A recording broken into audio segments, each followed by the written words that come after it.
I jumped ahead of myself due to getting excited about the key person of influence. Hi, I am Joel Martinez, and this is the Road Book Club. You have stumbled upon the Road Book Club, maybe, or you're here on purpose.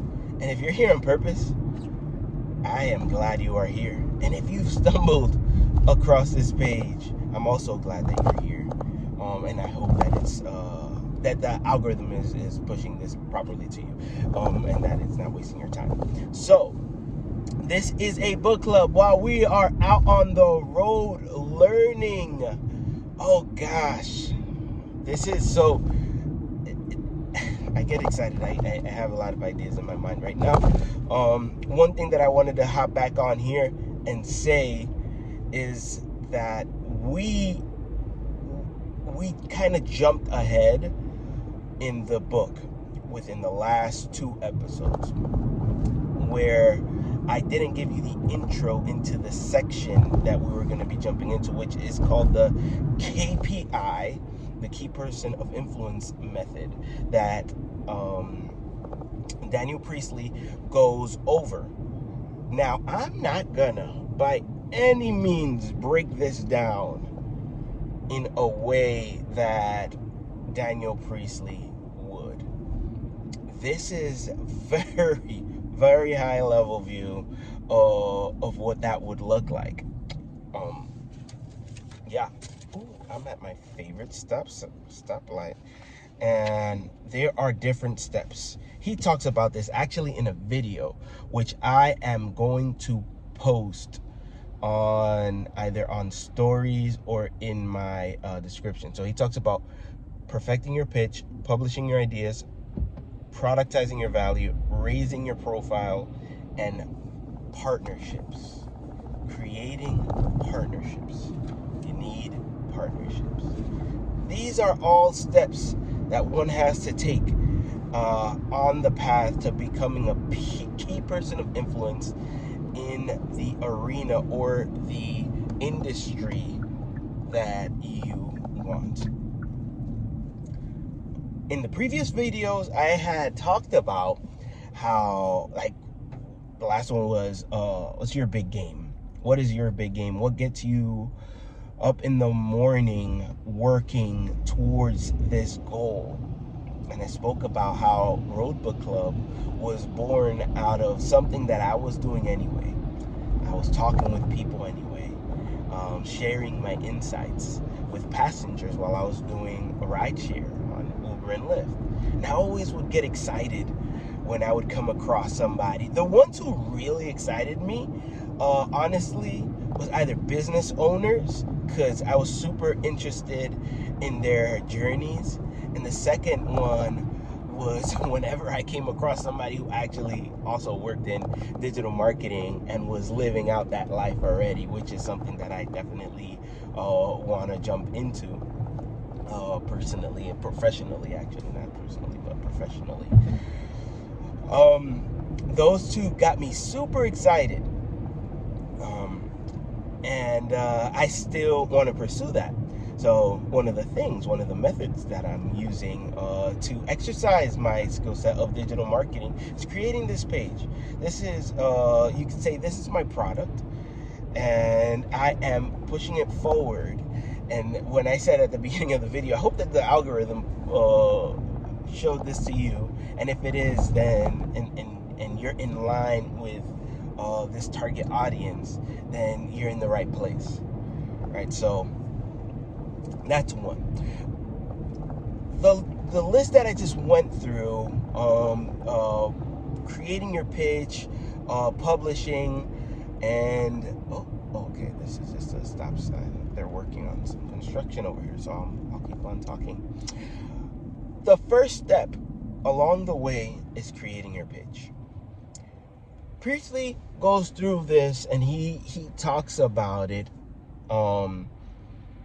in the framework where the first thing that you have to do is create your pitch. You have to perfect your pitch. And what sticks to my brain is that if your pitch doesn't get people excited and or excited in two ways. It's either they're excited to work with you, they're pulling out their phone, they're putting you in their calendar, they are taking immediate action to try and see when's the next time that you're going to meet again to talk further on this subject. I've had those experiences, so I know that I'm working towards it, right? I haven't perfected this pitch, but I can be very passionate about the things that my mind kind of like gravitates towards.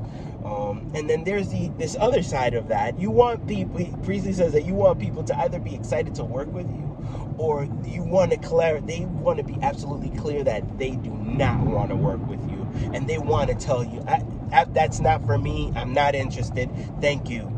You know, you want that as well, because that clears the slate.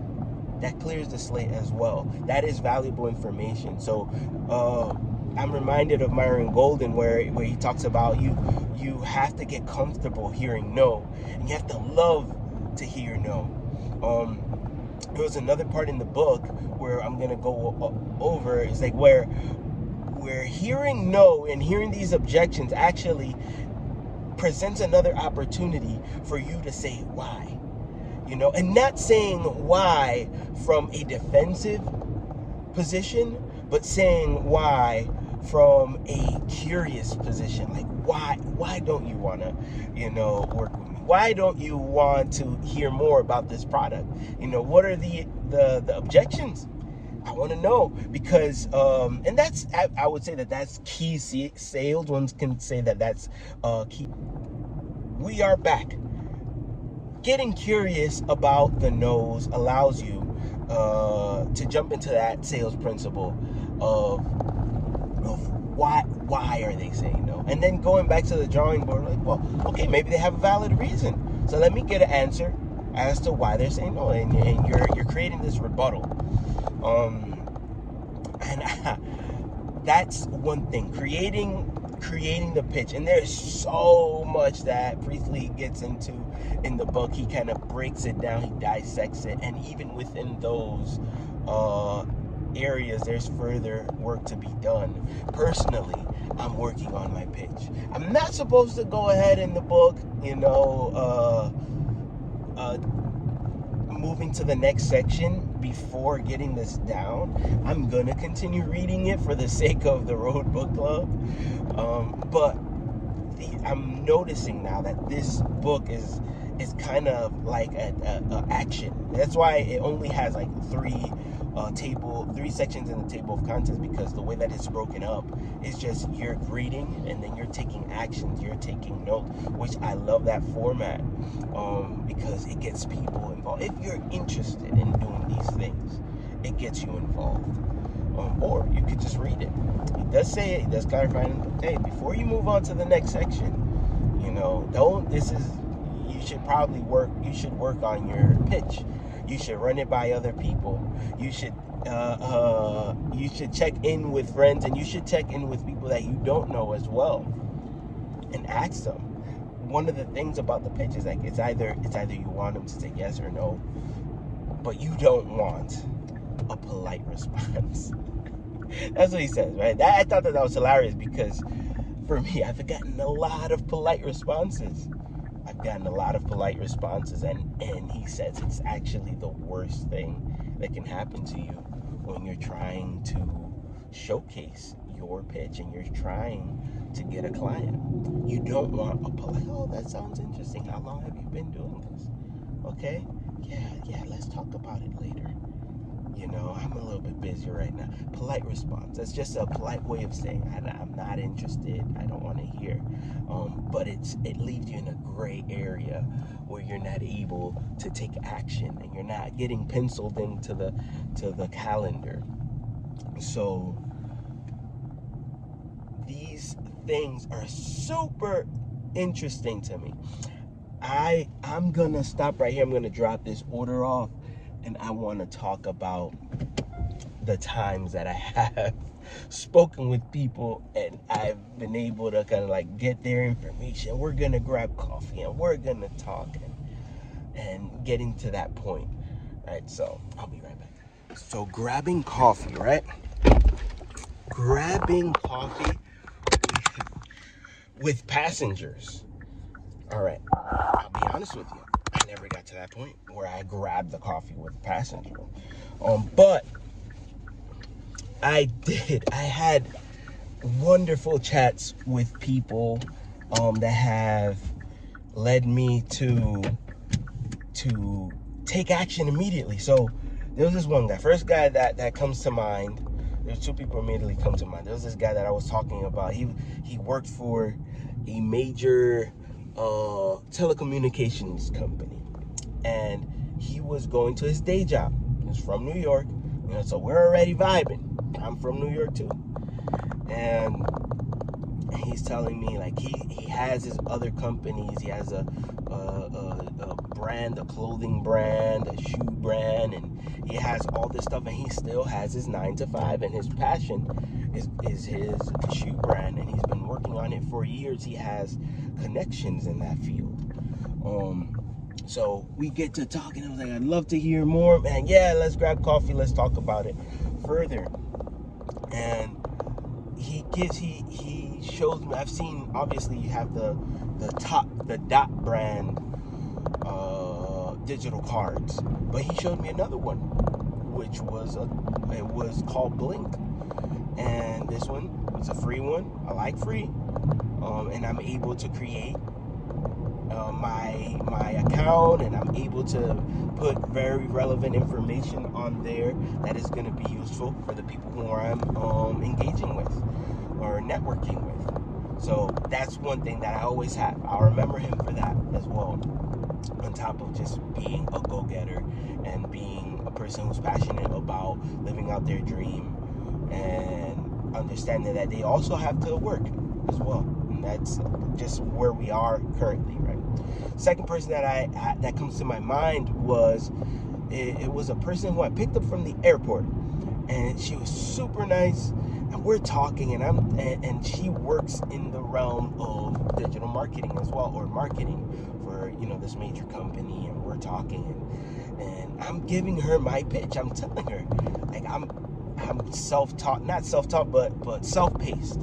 Right, I'm studying up, and I'm taking these courses, I'm taking these proctored tests to get certified, and there are people who are watching, while I'm getting certified, to ensure that I'm getting the knowledge, and I'm learning how to troubleshoot these projects, and I'm learning how to create these campaigns. I'm learning how to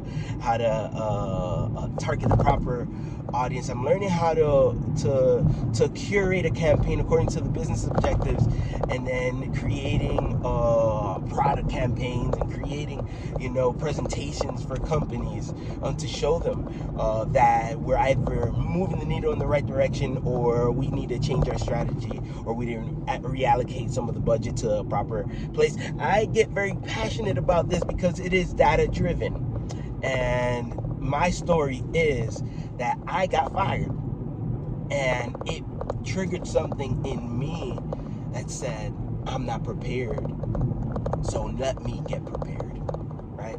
And that's in a nutshell. And she was like, this is the thing that she told me, was like, if you were in an interview with me, I would hire you on the spot, because that's your story. And people who are looking for something are looking for someone who's able to think outside the box and is not just trying to check them off. And that was super inspiring for me. So in that place, I'll take a little pause right there and say, that was my pitch. That was my pitch. It was inspiring. We were able to trade information. It was like, reach out to me if you need anything. And I have this, long length now of contacts, that I've been able to accumulate. Now, next step is reaching out, right? Getting the pitching, getting that follow-up coffee, or getting that follow-up meeting, into that next place. So all of this is getting back to the pitch. That's what it's all leading right on back to. Creating your pitch is going to get you to a place where you're a key person of influence, or at least you cannot move into that next step until you create your pitch. So that's what I wanted to hop back on here and say. We're going to take this step by step. And we might jump around because I was listening to another book, and guys, I was super inspired by this book called Ego is the Enemy. Again, I'm listening to that one, and I'm reading the physical book of Key Person of Influence. But Ego is the Enemy said it was two things. It was a lifetime and dead time. If I don't go over this, you better remind me. Please remind me to talk about it, because that one was, I feel like that little section right there was at least a decade in my life. A lifetime and dead time. He was talking about Malcolm X, but I'm not going to go into it right now. Just want to set that up.